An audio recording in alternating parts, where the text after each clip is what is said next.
الحمد لله رب العالمين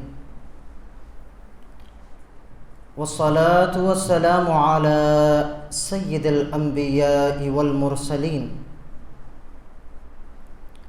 وعلى آله الطيبين الطاهرين وأصحابه الأكرمين وأزواجه المطهرين وأولياء أمته وعلماء أمته ونحن معهم أجمعين. أما بعد فأعوذ بالله من الشيطان الرجيم. بسم الله الرحمن الرحيم. قال الله تبارك وتعالى في شأن حبيبه في القرآن المجيد والفرقان الحميد: إن الله وملائكته يصلون على النبي يا أيها الذين آمنوا صلوا عليه وسلموا تسليما. اللهم صل على سيدنا وشفيعنا وحبيبنا وطبيبنا ونبينا ومولانا محمد وبارك وسلم.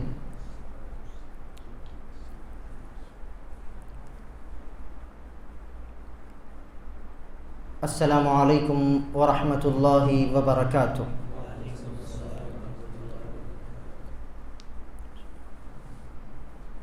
مومنوں آج گنجے سخا لوٹ لو، مومنوں آج گنجے سخا لوٹ لو، لوٹ لو اے مریضوں شفا لوٹ لو. کیوں؟ کیونکہ باب رحمت کھلا آج کی رات ہے، باب رحمت کھلا آج کی رات ہے. عزیزان گرامی وقار، جیسا کہ آپ تمامی حضرات جانتے ہیں کہ لیلۃ من نصف شعبان، جسے ہم عرف عام میں اپنی زبان میں شب براءت کہتے ہیں، یہ 15ویں شب ہوتی ہے شعبان المعظم کی. اور اہل اسلام کا یہ پرانا طریقہ رہا ہے کہ وہ اس رات کو بڑے اہتمام کے ساتھ منایا کرتے ہیں. ہمارے اکابرین نے، ہمارے باپ داداؤں نے بھی اس کا اہتمام کیا، ہم بھی اس کا اہتمام کر رہے ہیں، اور دعا ہے کہ ہماری نسلیں بھی اسی پر قائم رہے. عزیزان گرامی قدر، امام شافعی رضی اللہ تبارک و تعالی عنہ ارشاد فرماتے ہیں کہ چند راتیں ایسی ہوتی ہیں جو بڑی ہی بابرکت والی ہوتی ہیں، جس کی شان و عظمت عام راتوں سے کئی ہٹ کر ہوتی ہے، کئی گنا بڑھ کر ہوتی ہے. ان راتوں میں سے ایک رات یہ مبارک شب براءت والی رات ہے. اب تھوڑی سی گفتگو ہم شب براءت کی عظمت کے تعلق سے کریں گے کہ احادیث طیبہ میں اس کے تعلق سے کیا فرمایا گیا. اس کے بعد تھوڑی دیر کے بعد ہماری محفل کا رنگ بدلتا ہوا نظر آئے گا انشاءاللہ عز و جل. درود پاک پڑھیے. اللہم صل علی سیدنا و نبینا و مولانا محمد النبی الامی و آلہ و صحبہ و بارک وسلم. صلاۃ و سلام علیک یا سیدی یا رسول اللہ صلی اللہ تعالی علیہ وسلم. حضرت سیدنا ابو ثعلبہ رضی اللہ تعالی عنہ سے مروی ہے کہ حضور نبی اکرم صلی اللہ تعالی علیہ وآلہ وسلم نے ارشاد فرمایا. المعجم الکبیر کی یہ روایت کہ آقا کریم علیہ الصلوۃ والسلام ارشاد فرماتے ہیں: ان اللہ یطلع علی عبادہ لیلۃ النصف من شعبان فیغفر للمؤمنین ویملی الکافرین ویدعو اہل الحقد بحقدہم حتی یدعوہ، او کما قال علیہ الصلوۃ والسلام. آقا کریم فرماتے ہیں کہ یقیناً اللہ تبارک و تعالی شعبان کی 15ویں رات میں اپنے بندوں پر خاص تجلی فرماتا ہے، خاص تجلی فرماتا ہے، اور اس کے بندوں میں سے اہل ایمان مومنوں کی بخشش فرماتا ہے، مومنوں کی بخشش فرماتا ہے، اور کافروں کو ڈھیل دیتا ہے، اور آپس میں بغض، کینہ، عداوت رکھنے والوں کو انہی کے حال پر چھوڑ دیتا ہے، انہی کے حال پر چھوڑ دیتا ہے۔ اب اسی طرح سیدنا ابو موسیٰ اشعری رضی اللہ عنہ دوسری روایت لاتے ہیں۔ سنن ابن ماجہ میں یہ روایت ہے کہ آقا کریم علیہ الصلوۃ والسلام ارشاد فرماتے ہیں ان اللہ لیطلع فی لیلۃ النصف من شعبان فیغفر لجمیع خلقہ الا لمشرک او مشاح۔ آقا کریم علیہ الصلوۃ والسلام فرماتے ہیں کہ بے شک اللہ تبارک و تعالی 15ویں رات کو اپنے بندوں پر خاص تجلی فرماتا ہے اور پوری امت محمدیہ میں سے سب کو بخش دیتا ہے سوائے مشرک اور چغل خور کے۔ اللہ اکبر! یہ خوشی کا بھی موقع ہے، یہ غم کی بھی بات ہے۔ سب کو بخش دیتا ہے، تمام مومنین کو بخش دیتا ہے سوائے کس کے؟ مشرک اور چغل خور کے۔ تو عزیزان گرامی قدر، آپ تو بہتر جانتے ہیں کہ جو مشرک ہے، شرک ایک ایسا گناہ ہے کہ اللہ رب العزت اسے کبھی معاف نہیں کرتا۔ تو جو شرک میں مبتلا ہیں انہیں چھوڑ کر اور کلمہ پڑھنے والوں میں اگر کوئی غیبت میں، چغلی میں مبتلا ہے تو اس کی بھی آج کی رات بخشش نہیں ہوتی۔ اللہ اکبر! اللہ اکبر! اتنی عظیم رات، اتنی نورانی رات۔ ابھی جو آپ نے کلام سنا، دوسرا کلام، نوری محفل پہ چادر تنی نور کی، نور پھیلا ہوا آج کی رات ہے۔ یہ مکمل طور پر انہی بابرکت راتوں کے لیے لکھا گیا کلام ہے، بہت شاندار، اور ایک ایک لمحے کی ترجمانی کرتا ہوا یہ کلام ہے۔ لیکن اگر اس رات میں بھی کسی نے اللہ کے فضل اور کرم اور رحمت سے حصہ نہیں پایا تو اس سے بڑا بدبخت کون ہو سکتا ہے؟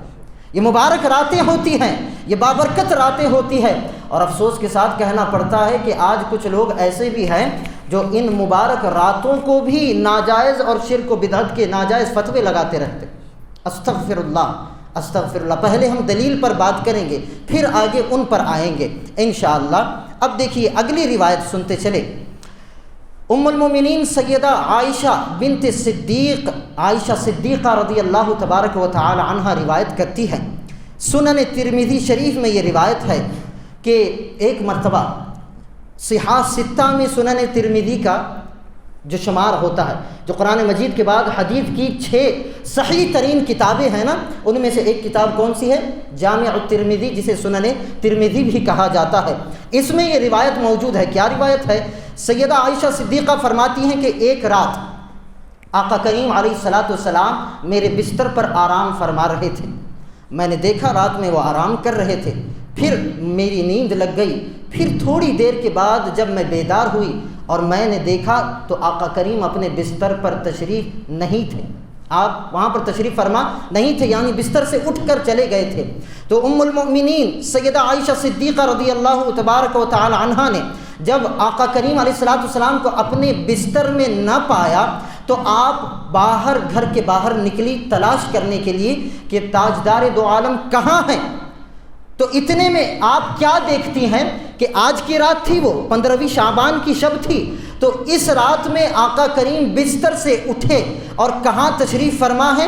عائشہ صدیقہ فرماتی ہیں میں نے دیکھا کہ تاجدار دو عالم صلی اللہ علیہ وآلہ وسلم جنت البقیع کی زیارت کر رہے ہیں اور وہاں کھڑے ہو کر دعا فرما رہے ہیں، جنت البقیع کی زیارت کر رہے ہیں۔ اور جیسے ہی ام المومنین عائشہ صدیقہ دوڑتی آقا کریم کے پاس تشریف لائیں، اللہ اکبر۔ تو اب دیکھیں آقا نے کیا فرمایا۔ ام المومنین کے دل میں ایک خیال آیا، عائشہ صدیقہ کے دل میں ایک خیال آیا۔ وہ خیال کیا تھا وہ بعد میں بتاتی ہیں، مگر آقا کا فرمان پہلے سنیں۔ جیسے ہی ام المومنین دوڑتی ہوئی آئی، مصطفیٰ جان رحمت نے دیکھا تو آقا کریم نے فرمایا اکنتی تخافین ان یحیف اللہ علیک ورسولہ، کہ اے ابو بکر کی بیٹی عائشہ، کیا تجھے اس بات کا خوف تھا کہ تمہارا شوہر، تمہارا نبی، اللہ اور اس کا رسول تمہارے ساتھ حق تلفی کرے گا؟ بات سمجھ میں آ رہی؟ کیا تمہیں اس بات کا خوف تھا کہ اللہ اور اس کا رسول تمہاری حق تلفی کرے گا؟ حق تلفی کیا معنی ہے؟ حضور علیہ الصلوۃ والسلام کی کئی ازواج مطہرات تھی، امہات المومنین تھی، تو آقا کریم علیہ الصلوۃ والسلام کسی دن کسی ایک زوجہ کے پاس جاتے تو دوسرے دن کسی دوسری زوجہ کے پاس جاتے، یہ سارا سسٹم بنایا تھا۔ آج ام المومنین عائشہ کے پاس ہے تو کل خدیجۃ الکبریٰ کے پاس ہیں تو کل دیگر ازواج مطہرات کے پاس ہیں۔ تو اس رات ام المومنین عائشہ صدیقہ کے بستر سے جب سرکار دو عالم صلی اللہ علیہ وسلم باہر تشریف لے گئے تو عائشہ صدیقہ کے دل میں ابھی خیال پیدا ہوا ہے. اب دیکھیں کتنی پیاری بات ہے, ابھی خیال پیدا ہوا ہے مگر عائشہ نے فرمایا نہیں, ابھی زبان سے بولی نہیں ہے, لیکن سرکار نے پہلے ہی کہا کیا تمہیں اس بات کا خوف تھا کہ اللہ اور اس کا رسول تمہاری حق تلفی کریں گے؟ تو سیدہ عائشہ نے فرمایا یا رسول اللہ آپ تو میرے آقا ہیں, آپ اپنی مرضی کے مالک ہیں, اگر آپ چاہیں تو آپ اسی رات میں دوسری زوجہ کے پاس جا سکتے ہیں. مجھے خیال گزرا کہ آپ مجھے چھوڑ کر کسی دوسری بیوی کے پاس گئے. بولیے سبحان اللہ. یہ عائشہ صدیقہ بعد میں بتا رہی ہیں مگر ان کے دل کے خیال کو مصطفیٰ کریم پہلے ارشاد فرما رہے ہیں. بات سمجھ میں آ رہی ہے؟ نبی ہوتا ہی وہ ہے جو غیب کی خبریں دے سکے. نبی ہوتا ہی وہ ہے جو غیب کی خبریں دینے والا ہو. اللہ اکبر. پھر آگے آقا کریم علیہ الصلوۃ والسلام نے ارشاد فرمایا ان اللہ ینزل لیلۃ النصف من شعبان الی السماء الدنیا فیغفر لاکثر من عدد شعر غنم کلب. اللہ رب العزت اس رات میں نزول آسمانی دنیا پر نزول اجلال فرماتا ہے اپنی شان کے لائق, اپنی شان کے لائق اس دنیاوی آسمان پر نزول اجلال فرماتا ہے. اور بنو کلب یہ مکہ مکرمہ کے قبیلوں میں سے ایک قبیلہ بنو کلب کا قبیلہ تھا, اور بتایا جاتا ہے کہ اس قبیلے کے جو بکریوں کے ریوڑ تھے وہ ہزاروں کی تعداد میں بکریاں پالا کرتے تھے, بلکہ لاکھوں کی تعداد میں پالا کرتے تھے. مصطفیٰ کریم ارشاد فرماتے ہیں رب ذوالجلال اس رات آسمانی دنیا پر نزول اجلال فرماتا ہے اور بنو کلب کی ریوڑ کی بکریوں کی تعداد کے مطابق امت محمدیہ کی بخشش فرماتا, امت محمدیہ کی بخشش فرماتا ہے. اللہ اکبر اللہ اکبر. بلکہ اتنا ہی نہیں, ان بکریوں کی تعداد سے بڑھ کر امت محمدیہ کی بخشش فرماتا ہے. تو عزیزان گرامی قدر, یہ بہانہ ہوتا ہے, خدا کی رحمت بہانہ ڈھونڈتی ہے, بہانہ تلاش کرتی ہے. اللہ اکبر. یہ سنن ترمذی کی روایت ہم نے آپ کو بتائی, سنن ابن ماجہ کی روایت ہم نے آپ کو بتائی, اور اسی طرح کنز العمال میں بھی یہ روایت موجود ہے. اور مولا کائنات علی بن ابی طالب کرم اللہ تعالی وجہ الکریم نے بھی یہ روایت فرمایا. اور حضور مولا علی کرم اللہ تعالی وجہ الکریم فرماتے ہیں کہ نصف شعبان 15ویں شب کی رات کو قیام کرو, عبادت کرو, ذکر و اذکار کرو, اور اس کے دن میں روزہ رکھو, اور اس کے دن میں روزہ رکھو. کیوں؟ کیونکہ اس رات بندہ خدا کی بارگاہ میں جو بھی دعا مانگتا ہے وہ بارگاہ خداوندی میں رد نہیں کی جاتی, وہ بارگاہ خداوندی میں رد نہیں کی جاتی. تو بتائیے, یہ تو ہم مولا کائنات کا فرمان سنا رہے ہیں, اللہ کے رسول کا فرمان سنا رہے ہیں, اور کچھ ایسے نادان لوگ ہیں جو ان بابرکت راتوں کی دلیل مانگتے پھرتے ہیں اور کہتے پھرتے ہیں کہ بھئی یہ ناجائز ہے, یہ شرک ہے, یہ بدعت ہے. کیا صحابہ نے کیا تھا؟ کیا نبی نے کیا تھا؟ کیا قرآن میں اس کا ذکر ہے؟ یہ ہم نے حدیث نہیں تو کیا اپنے گھر کی بات بتائی؟ بولیے, یہ میں کوئی گھڑ کے لایا؟ اچھا, ان تمام چیزوں کو بازو رکھیں, سائیڈ میں رکھیں تھوڑی دیر کے لیے. مجھے ایک بات بتائیے, بدعت کہتے کسے ہیں؟ تھوڑی سی یہاں پر وضاحت کر کے ہم اپنی گفتگو کو آگے بڑھائیں گے. بدعت کسے کہتے ہیں؟ بدعت کسے کہتے ہیں؟ اگر انہی لوگوں کی ترجمانی میں آپ کو بتاتا چلوں تو وہ لوگ کہتے ہیں, نادان لوگ ہیں, کم علم لوگ ہیں, کہتے ہیں کہ بھئی بدعت ہر وہ عمل بدعت ہے جو سرکار کے دور اقدس میں نہیں کیا گیا. ٹھیک ہے, یہ ڈیفینیشن بتائی جاتی ہے. جو سرکار کے دور میں, سرکار کے صحابہ کے دور میں جو چیز نہیں کی گئی اور بعد میں لوگوں نے اسے اختیار کیا وہ بدعت ہے. اور پھر اس پر جہالت اور یہ ہے کہ وہ کہا کرتے ہیں کہ ہر بدعت گمراہی ہے اور ہر بدعت, ہر گمراہی جہنم میں لے جاتی ہے. ٹھیک ہے, یہ بات سمجھ میں آ گئی آپ؟ ٹھیک ہے. اب شب براءت کو, شب معراج کو کیا کہا جاتا ہے؟ بولیے, بدعت کہا جاتا ہے. اور افسوس, صد افسوس, ایسے کئی معمولات ہیں جیسے کہ جب عالم اسلام کی کثیر تعداد اور 14 صدیوں سے یہ بات دیکھنے میں آ رہی ہے کہ جب ربیع الاول میں سرکار کا میلاد منایا جاتا ہے اس پر بھی بدعت کے فتوے لگائے جاتے ہیں، اس پر بھی شرک و بدعت کے فتوے لگائے جاتے ہیں۔ اگر حضور غوث اعظم کی 11ویں منائی جائے تب بھی بدعت کے فتوے لگتے ہیں، غریب نواز کی محفل سجائی جائے تب بھی بدعت کے فتوے لگتے ہیں، اور حد تو یہ ہے کہ ان مبارک راتوں پر بھی بدعت کے فتوے لگتے ہیں۔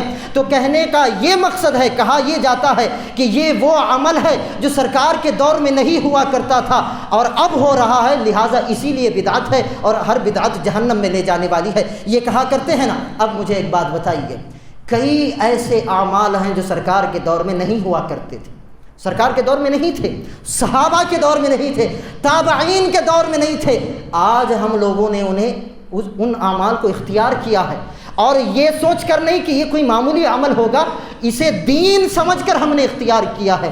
اب چند مثالیں میں آپ کی گوش گزار کر دوں تاکہ آپ کو بات پوری طور پر سمجھ میں آ جائے۔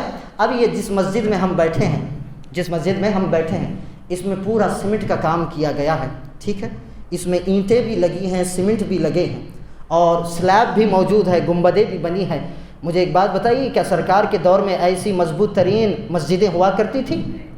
بولیے نا، میں کوئی تقریر نہیں کر رہا ہوں، میں تو اپنا سبق سنا رہا ہوں۔ آپ کا ایمان اور عقیدہ تاکہ محفوظ رہے، بات سمجھ میں آ رہی ہے؟ سرکار کے دور میں ایسی مضبوط ترین، یہ تو پھر بھی شاہی مسجدوں میں ہے، اگر آپ آج کے دور میں بڑی بڑی مسجدوں کا اگر جائزہ لیں، بڑے بڑے شہروں میں اتنے عالیشان مساجد موجود ہیں کہ جی چاہتا ہے کہ ہم مسجد کو دیکھتے ہی رہ جائیں، ہے یا نہیں؟ ایک فلور نہیں، ڈبل فلور ہے، ٹرپل فلور ہے، 4 فلور کی مسجدیں ہیں۔ کیا یہ مسجدیں صحابہ کے دور میں تھیں؟ کیا نبی کے دور میں تھی؟ اور ہم آپ میں سے کوئی ہی ایسا شخص ہوگا جس نے کسی مسجد کی تعمیر میں حصہ نہ لیا ہو؟ ہم دین سمجھ کر، آخرت کی بھلائی سمجھ کر حصہ لیتے ہیں یا نہیں لیتے؟ اپنی حیثیت کے مطابق کوئی 5,000 روپے دے رہا ہے، کوئی اینٹیں دے رہا ہے، کوئی سیمنٹ دے رہا ہے، کوئی اسٹیل دے رہا ہے۔ یہ ساری چیزیں کیا صحابہ کرام نے دی تھی؟ بولیے۔ تو پھر صحابہ کرام کے دور میں یہ ساری چیزیں نہیں تھی، لہٰذا اب ہو رہی ہیں تو یہ بھی بدعت ہوئی یا نہیں؟ ان کی ڈیفینیشن کے مطابق یہ بھی بدعت ہوئی یا نہیں؟ کیونکہ سرکار کے دور میں نہیں تھی، صحابہ کے دور میں نہیں تھی۔ اللہ اکبر! یہ قالینیں جو ہم بڑے فخر کے ساتھ، جو لوگ ہمارے احباب سعودی عرب جاتے ہیں، بڑے بڑے شہروں میں جاتے ہیں، وہاں سے قالینیں بھیجتے ہیں، ہے یا نہیں؟ آپ نے بھی بھیجے ہوں گے۔ یہ قالین فی الحال آپ جس پر تشریف فرما ہیں، کیا یہ قالینیں سرکار کے زمانے میں تھی؟ بولیے نا، کیا صحابہ کے زمانے میں تھی؟ تو یہ بھی بدعت ہوئی یا نہیں؟ یہ بھی بدعت ہوئی یا نہیں؟ تسبیح، میں نے کتاب میں پڑھا، تسبیح کا دور جو ہے نا، تبع تابعین کے کئی سالوں کے بعد اس کا آغاز ہوا ہے۔ اس دور میں تسبیح بھی نہیں تھی، تو لہٰذا اب جو تسبیح مسجدوں میں ہم دیا کرتے ہیں وہ بھی تو بدعت ہو گئی، یہ جائے نماز جو آج بڑے بڑے شہروں سے، رشیا سے، چائنا سے بن کر جائے نماز آ رہی ہے، کیا ایسی جائے نماز اس دور میں موجود تھی؟ تو پھر ساری چیزیں بدعت ہیں، ساری چیزیں ہیں یا نہیں؟ بات تو سمجھ میں آ رہی ہے نہیں؟ ساری چیزیں بدعت ہیں۔ اب مجھے ایک بات بتائیے، اگر کوئی بندہ آپ سے کہے کہ ہر وہ عمل جو سرکار کے زمانے میں نہیں کیا گیا اور بعد میں ہو رہا ہے وہ بدعت ہے، اور ہر بدعت گمراہی ہے، اور ہر گمراہی جہنم میں لے جانے والی ہے، تو مجھے ایک بات بتائیے، اگر آپ حسن ظن رکھتے ہوئے اللہ کے گھر کی تعمیر کے لیے اگر سیمنٹ دے رہے ہیں، اینٹ دے رہے ہیں، اسٹیل دے رہے ہیں، یا قالینیں دے رہے ہیں، تو کیا آپ یہ تصور رکھتے ہیں کہ یہ ساری چیزیں دینے والا شخص جہنم میں جانے کا ارادہ رکھے گا؟ یا یہ ساری چیزیں دینے والے کو اللہ جان بوجھ کر جہنم میں ڈالے گا؟ بولیے۔ ہم جہنم میں جانے کے لیے اینٹیں دے رہے ہیں، ہم جہنم میں جانے کے لیے سیمنٹ فراہم کر رہے ہیں، اسٹیل فراہم کر رہے ہیں، کس لیے فراہم کر رہے ہیں؟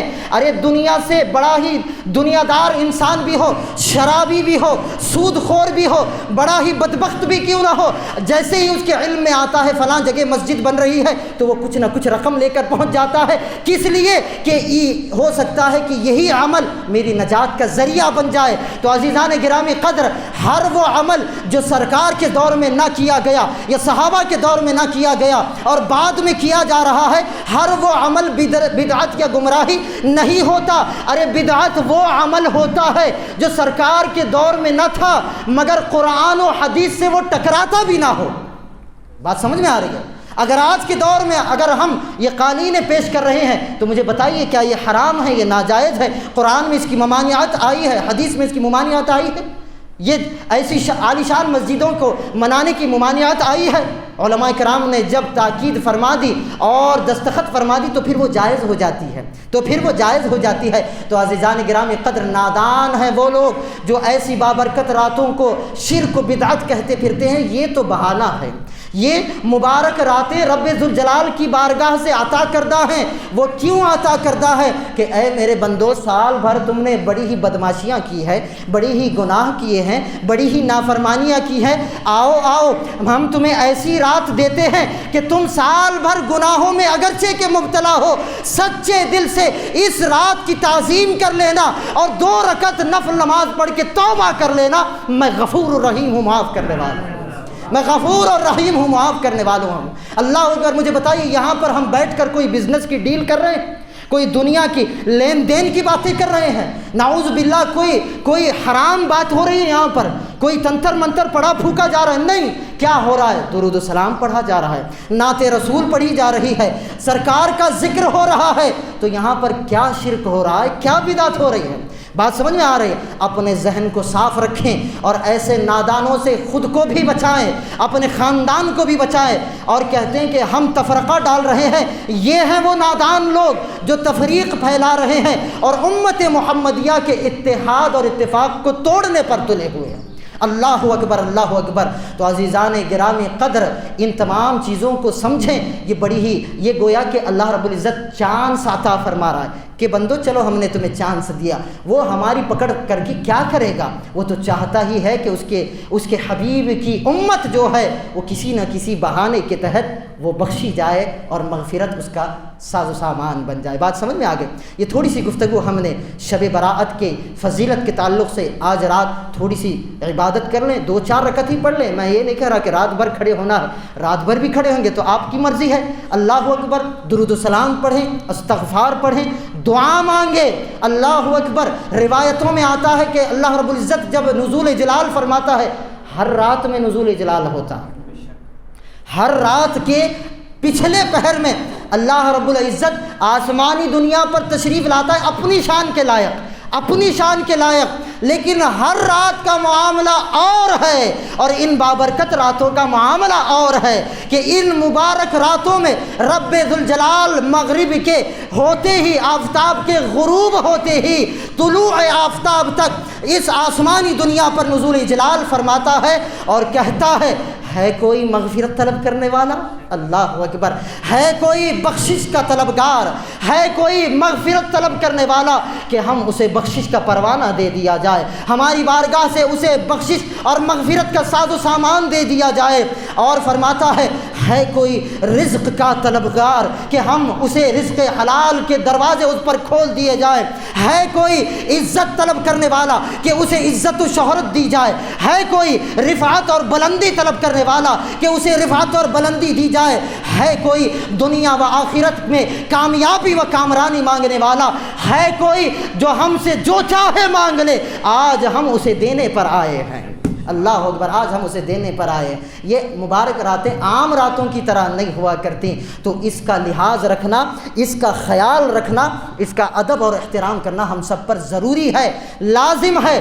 ہم یہ نہیں کہتے کہ فرض ہے، فرق سمجھ میں آ رہا ہے؟ فرض اور نفل میں زمین آسمان کا فرق ہے۔ جو لوگ گھروں میں جا کر سو گئے ہیں بہت اچھی بات ہے، ان پر کوئی فتویٰ نہیں لگے گا، مگر انہوں نے چانس مس کر دیا۔ کہنے کا مقصد یہ ہے چانس مس کر دیا اس بخشش اور مغفرت کا۔ اللہ اکبر۔ درود پاک پڑھیے۔ اللہ